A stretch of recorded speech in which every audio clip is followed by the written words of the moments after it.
Welcome, Eastern Sierra. I'm Jesse Steele, and this is Eastern Sierra Now for Monday, August 17th. Today is National Nonprofit Day, and honestly, that just feels like every day of my life. But honestly, it also fits today's show pretty well because about half the Eastern Sierra runs on volunteers, donations, board meetings, borrowed folding tables, and somebody saying, yeah, I can help with that. I'll bring my truck. Today's broadcast is brought to you by Fault Line 395. Coming up, Northern Inyo Hospital is testing a new screening system. Mono County libraries are updating who gets represented on their shelves, and boat inspections are changing around the region. Now, here's what's happening around the Eastern Sierra. Patients and visitors at Northern Inyo Hospital may notice something different this week, but NIHD says it's not because of one specific incident. From August 18th through the 20th, Northern Inyo Healthcare District will test a hospital entrance screening system at the main lobby and emergency department entrances. The system is designed to detect weapons. NIHD says that 3-day tests should have little or no impact on patient care or scheduled appointments. Officials say the test is part of a long-term planning for new California hospital weapons screening requirements under Assembly Bill 2975. Staff will be on hand to answer questions and help patients and visitors.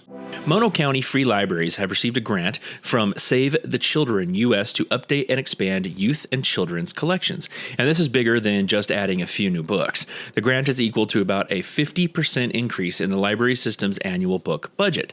Library staff will review youth nonfiction, Spanish language titles, and bilingual books for children and young readers. The goal is to remove outdated or insensitive materials and add books that better reflect Mono County's communities. The library also plans to distribute a community survey so local readers can help shape the collection.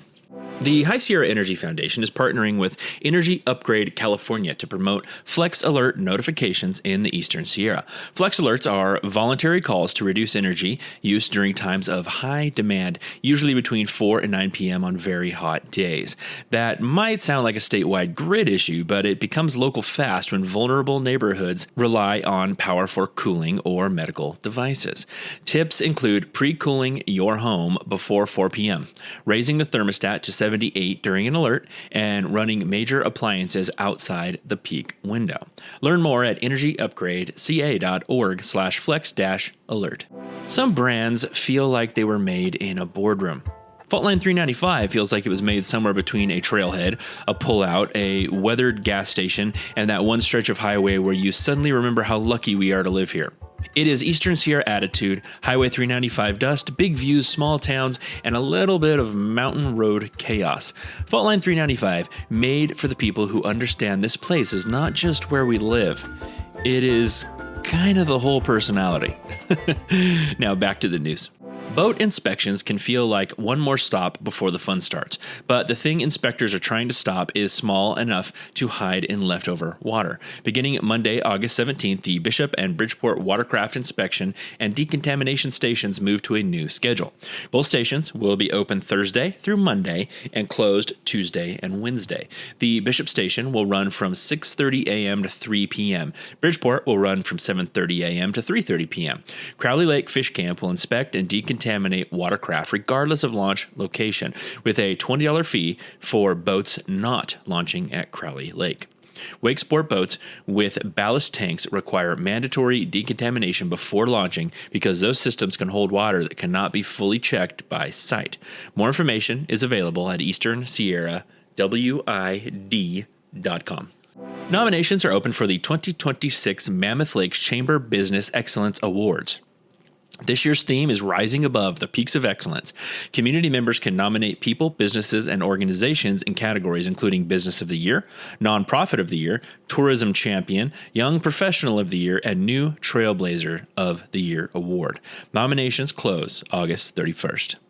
We also pause today to remember Karen Denise West. Karen passed peacefully at her home on August 9th, surrounded by family. She's remembered for her strength, her sense of humor, and the deep love she had for her family. She's survived by her husband Phil, her children, grandchildren, twin brother, and extended family.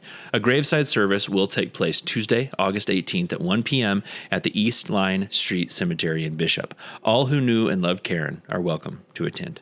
Quick ESN reminder before the community calendar. Some updates need more than a headline. Watercraft inspection hours, grant details, hospital notices, event times, public links, phone numbers, and the little details you forget the second the video ends. Yeah, that's what EasternSierraNow.com is for. The video gives you the rundown. The website, it gives you the receipts. Visit EasternSierraNow.com for the full stories, full links, and the details you can actually come back to later. Your Eastern Sierra Now community calendar is brought to you by Copper Top Barbecue in Big Pine. There's a very specific moment in life when you realize you are too tired to cook, too hungry to pretend a snack will fix it, and too grown up to call cereal dinner again. That's Copper Top moment. Copper Top Barbecue in Big Pine. For the nights when dinner needs to be handled by someone with a smoker and a plan. CopperTopBarbecue.com. Here's what's coming up. The Blue Heron Project has farm stand hours Tuesday and Friday from 4 to 7 p.m. and Saturday and Sunday from 9 a.m. to 2 p.m. Volunteer Eastern Sierra hosts Not Your Grandma's Bingo on Tuesday at the Warming Hut in Mammoth Lakes. Doors open at 5 p.m. and the first game starts at 6. This month's proceeds support Sierra STEM. Farm to Table Market returns Thursday from 4 to 7 p.m. at Bishop United Methodist Church. Summer movie nights at the Village at Mammoth Lakes continue Thursday and Sunday at 8:15 p.m. with free outdoor screenings under the stars.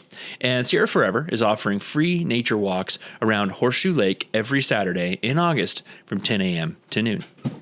Now, here's your Eastern Sierra weather outlook. This week looks more like a normal late August rhythm and less like the weather is personally mad at us. In Bishop and the Owens Valley, expect highs in the low 90s with overnight lows in the mid 50s. That is still warm, but after the recent heat, low 90s almost feels like the valley sent an apology note. I'm going to need a jacket for that one. In Mammoth Lakes, expect mostly sunny conditions with highs in the upper 70s to upper 80s depending on elevation and location, and overnight lows in the low to mid 50s. Short version, warm afternoons, cooler mornings, and good evening weather, if you time it right. That's your Eastern Sierra Now news for Monday, August 17th. Thank you to Fault Line 395 for sponsoring today's newscast and to Copper Dot Barbecue for supporting the community calendar. For more local news, full story details, public notices, interviews, weather, events, and community updates, visit EasternSierraNow.com or download the mobile app, which if you have an Android, it's going to be available in a couple of days for the first time. So be ready for that. If you'd like to beta test the Android, go ahead and shoot me a DM. We'll hook you up. I'm Jesse Steele with Eastern Sierra Now. Have a great Monday, Eastern Sierra.